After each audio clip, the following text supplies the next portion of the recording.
학습이라는 게 그 전 과정이 안 돼 있으면 뭐 자기 학년 혹은 그 다음 학년 진행하는 게 어려운 건 사실이에요. 하지만 초등학교 1학년, 2학년 때까지는 그게 그렇게 부각되는 단계는 아니기 때문에 어떻게 접근을 해야 될지 조금 신중하게 생각을 해 주셨으면 좋겠습니다. 초등학교 1학년, 2학년 때 성적이 아주 중요한 건 아니잖아요. 길게 봤을 때 얘는 고등학교, 그러니까 결국 그 대학 들어가기 전까지 한 12년 정도 공부를 해야 되는 건데, 그때 스타트가 조금 늦고 빠르고는 큰 문제는 아니라고 생각이 들어요. 그런데 그때그때 해야 될 학습들을 하지 않았을 때 나중에 부담으로 다가올 수도 있기 때문에 그 양은 학생의 수준이나 성향, 그 다음에 발달 단계에 따라서 조금씩 조절하면 되겠지만, 일단 우선순위는 내 아이가 학교 생활에 잘 적응할 수 있도록 하는 게 먼저라는 생각이 들고요.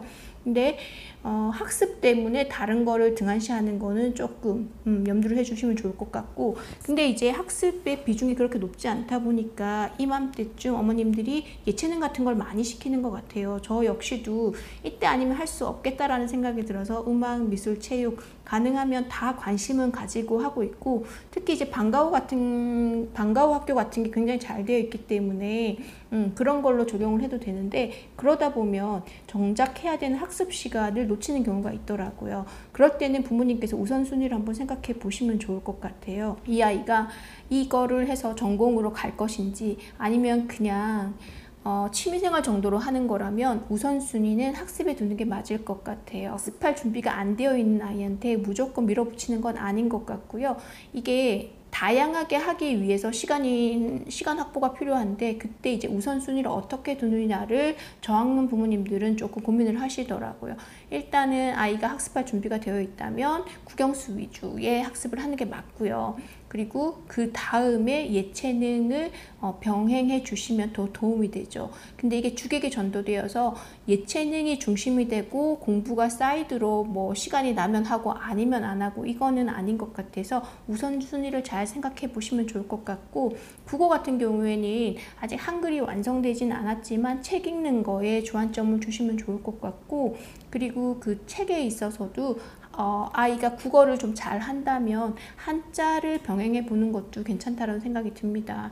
우리나라에서 쓰는 말 대부분 한 60% 이상이 한자어가 들어간다라고 해요. 그래서 한자를 알게 되면 어휘력 늘리는데 굉장히 도움이 되고, 해석을 하는데도 큰 유리한 부분이 있어서, 근데 이것도 강제로 시킬 수는 없고 아이가 어느 정도 호감을 보이고 호기심을 보인다면 시작해 주는 게 좋지 않나라는 생각이 들고요. 그 다음에 연산 같은 경우에도 초등 저학년 때는 굳이 그런 연산이 필요 없을 거라는 생각이 들어요. 근데 아이들마다 발달 단계는 다르기 때문에 만약에 연산이 너무 지나치게 조금 열악하다, 좀 안 된다라는 친구들은 조금이라도 이렇게 병행할 수 있도록 해주셔야 되지만, 그러지 않고 사고력 같은 수업도 아이들이 흥미 위주로 접근을 하기는 하지만, 받아들이는 거에 따라서 어떤 아이는 그게 흥미로 다가갈 수도 있지만 또 어떤 아이에게는 부담으로 다가갈 수도 있기 때문에, 옆집 아이가 이거 해서 재미를 본다, 즐겁게 잘하고 있다, 결과물이 좋다라고 해서 우리 아이도 꼭 그렇다는 보장은 없으니까 한번 살펴보시고 정해주셨으면 좋을 것 같아요. 초등학교 1학년, 2학년 때 제일 중요한 거는 친구 사귀는 거라고 생각이 들어요. 저도 이 부분에 대해서 굉장히 좀 고민이 됐었는데, 저는 이제 워킹맘이라고 할 수 있죠. 나와서 일을 하다 보니까 방과 후에 바로 아이를 케어할 수 없어서, 그렇게 방과 후에 바로 케어를 해서 학원으로 보내는 친구들하고는 이렇게 거리가 두게 되더라고요. 근데 그 뉴스에서나 그 방송에서 보던 학원을 안 다녀서 친구가 없어요 라는 게 정말 실감을 하게 되더라고요. 그거는 이제 유치원 때부터 느끼기는 했는데, 저는 밖에 나가서 일을 하다 보니까 잘 모르고 이제 어머님이나 주위 사람들을 통해서 이제 듣게 되면 자꾸 뭔가를 시키려고 하시더라고요. 아니, 저는 아무것도 안 해야 된다고 생각을 들거든요. 필요로 할 때 필요한 공부를 했을 때 굉장히 효과적이기 때문에 본인이 아직 필요성을 못 느끼고, 그렇다면 굳이 할 필요가 없다라는 생각이 드는데, 주위에서 계속 이렇게 푸시가 들어오더라고요. 뭘까 봤더니 얘가 학원을 안 다니니까 정말 친구가 없는 거예요. 놀이터에 나가면 다 동생들만 있고 자기만 있는 그런 상황이 되더라고요.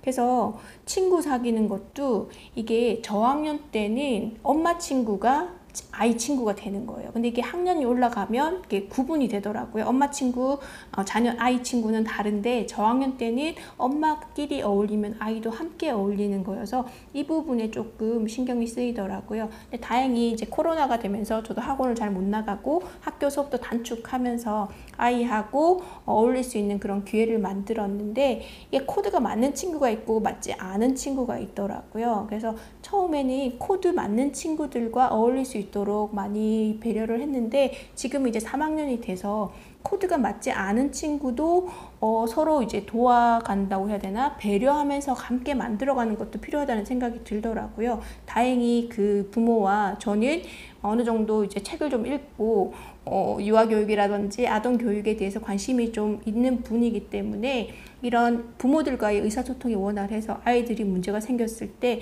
어른들의 싸움이 아니라 대화로서 풀고 함께 아이들을 성장시킬 수 있는 방법을 모색하고 있거든요. 참 감사하게 생각하는데 이렇게 아이들이 친구를 만들 수 있는 기회를 주셨으면 좋겠어요.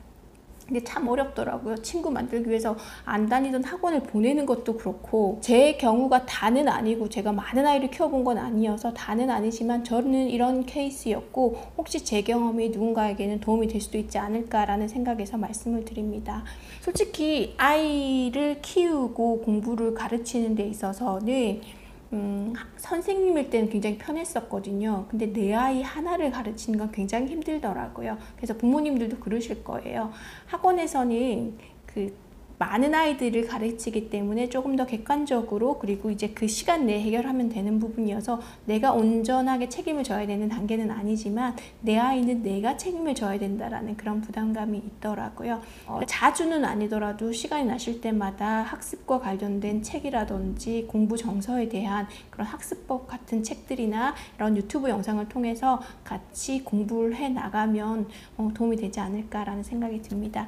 네, 오늘 제 영상은 여기까지였고요. 다음에도 아마 1학년, 2학년 이렇게 저학년, 초등 저학년에서 필요한 공부들 그리고 부모의 마인드 뭐 이런 거에 대한 얘기를 드려보려고 합니다. 네, 시청해 주셔서 감사하고요. 다음에 다시 인사드리도록 하겠습니다.